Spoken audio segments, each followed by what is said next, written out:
हाय दोस्तों, एक और बार आप सबों को स्वागत। मैं जस्ट अभी अभी आया और मैंने देखा कि काफ़ी ज़्यादा मेल्स आ चुके हैं फॉरेक्स ब्रोकर के बारे में कि हिंदुस्तान में कौन सा रेगुलेटेड है। दोस्तों जब मैंने कहा था कि मैं 2 ब्रोकर के बारे में बताऊंगा तो मैं कोई खुफिया ब्रोकर खोज के नहीं लाने वाला था। जाहिर है अगर आरबीआई ने कोई अमेंडमेंट किया है, अगर अलाउ करना उन्होंने डिसाइड किया है तो जाहिर है वो सारे ब्रोकर्स के लिए एप्लीकेबल होगा। ऐसा नहीं कि कोई 1 या 2 ब्रोकर ही इसको कर सकता है। मैं तो ये खोज रहा था कि ऐसा कोई ब्रोकर मिल जाए जिसका फोकस हो करेंसी में और जो टेक्नोलॉजी अच्छी देता हो, आपको चार्टिंग वार्टिंग अच्छा देता हो और थोड़ा बहुत ब्रोकरेज में फ़ायदा हो जाए। मेरा ये ही इंटेंशन था जब मैंने कहा कि 1 या 2 लोगों का मैं लिंक शेयर कर दूंगा। अगर उससे आपको ऐसा महसूस हुआ कि शायद 1 या 2 खुफिया ब्रोकर मैं बताने वाला हूं और बाकी सारे ब्रोकर्स का नहीं है, अगर ऐसा मीनिंग निकला है तो शायद मेरी कम्युनिकेशन में गलती हुई है, तो प्लीज़ मुझे माफ़ कर दीजिए उसके लिए। वो मेरा इंटेंशन नहीं था।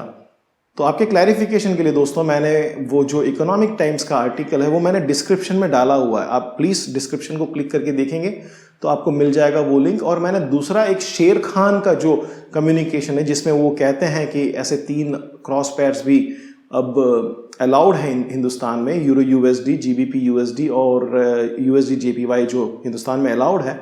तो वो वाला लिंक भी मैं दे रहा हूँ, जरा उसको भी देखिएगा। शायद क्लैरिटी अभी शेर खान में है, बाकी ब्रोकर्स मैंने 1-2 को फ़ोन किया तो उनके सेल्समैन को कोई आइडिया ही नहीं है।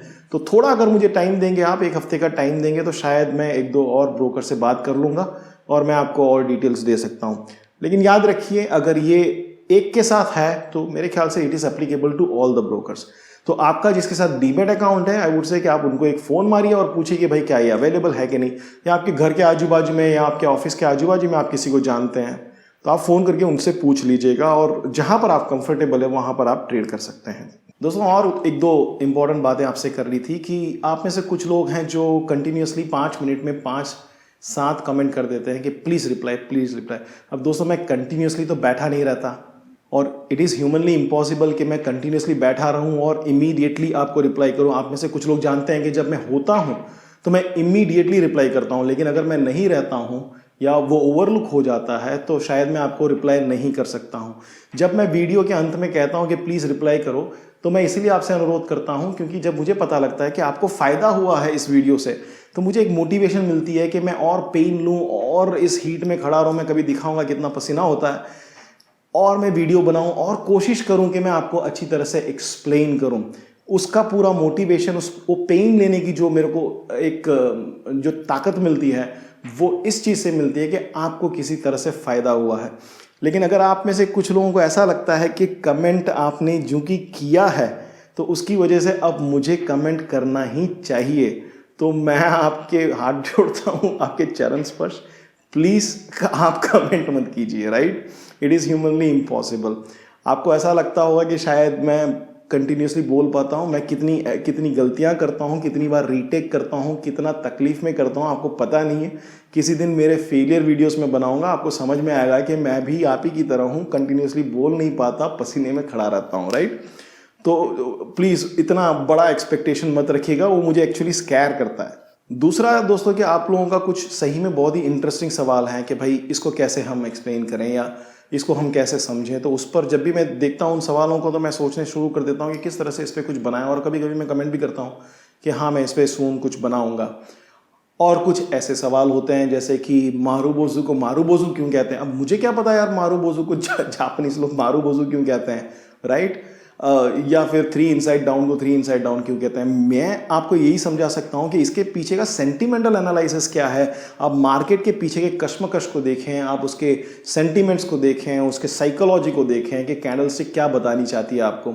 उसकी जगह पर हम इस चीज़ पर फोकस करेंगे, इसको हम मारूबोजू क्यों कहते हैं। इनफैक्ट हरामी करके भी एक कैंडलस्टिक पैटर्न है और मैंने बनाया नहीं क्योंकि उसको वो हरामी कहते हैं। अब मैं क्या करूं बताइए। तो ऐसे सवाल ना करें कि भाई इसको ये क्यों कहते हैं। आप अगर है कुछ जिसमें वजन हो या मज़ा आए एक्सप्लेन करने में तो ऐसे सवाल करेंगे तो ज़्यादा मज़ा आएगा। और दूसरी बात मैं बता दूं कि सारे टॉपिक्स पे तो कोई वीडियो नहीं बना सकता है। मेजर टॉपिक्स पे वीडियो बना सकते हैं। मैं भी कोशिश कर रहा हूं कि मैक्सिमम से मैक्सिमम जो टॉपिक्स हैं हम वो कवर कर सकें। और मेरे पाकिस्तानी भाइयों के लिए, आप में से कुछ लोगों ने मुझे मेल लिखा कि भाई सर आप क्यों ब्रोकर की बात कर रहे हैं हिंदुस्तानी, हमारे लिए आप ब्रोकर के बारे में क्यों बात नहीं करते हैं। अरे भाई, ये जो सेबी रेगुलेटेड प्रॉब्लम है वो हमारे हिंदुस्तान में बहुत बड़ा प्रॉब्लम है, राइट। तो अब उसका एक सॉल्यूशन दिखा तो मैंने उसके बारे में एक वीडियो बनाया। अब इसमें हिंदुस्तानी पाकिस्तानी का कोई भेदभाव नहीं है। अगर ऐसा होता तो YouTube में एक ऑप्शन है कि जिसमें आप बैन कर सकते हो कि कौन से कंट्री में ये ना दिखें। आपने देखा ही होगा कि this is not available in your country आ जाता है। ऐसा कोई भेदभाव नहीं है। मैं तो एक नंबर का कबीर का फ़ैन हूँ। कबीर जी का बहुत ही मस्त एक दुआ है कि मन लागा मोरा एक से एक भया सब माही, मैं सबका सबल मेरा यहाँ दूसरा नहीं। यहाँ पे मैं किसी को मानता नहीं कि ना आप में और मेरे में कोई भेदभाव है, मैं मानता नहीं उस चीज़ को। तो आपको इस तरह से फील होने की ज़रूरत नहीं है। और दूसरी बात, ये तो बड़ी कॉमेडी हो जाएगी कि अगर मैं वीडियो बनाऊं कि पाकिस्तान में फॉरेक्स लीगल है कि नहीं, इसका तो मैं बना भी नहीं सकता। ना ही मैं कोई अथॉरिटी हूँ, ना मुझे पता लगेगा, ना मुझे कोई आर्टिकल्स उसमें मिले हैं। तो यार प्लीज़ इस तरह के टेंजेंट्स में काम ना करें। यहाँ पर कोई भेदभाव नहीं है।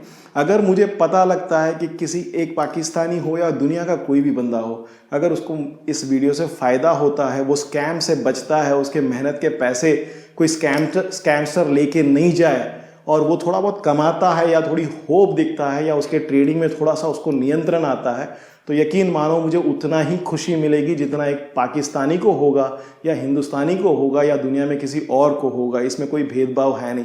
तो प्लीज़ फॉर गॉड सेक पूरा टेंजेंट में मत लेके जाइए। तो प्लीज़ ऐसा कोई भेदभाव है नहीं। मुझे पता ही नहीं है कि पाकिस्तान के लॉस क्या हैं और ना ही मैं कहीं पे पढ़ सकता हूँ। तो प्लीज़ उस जगह पर मत ले जाइए।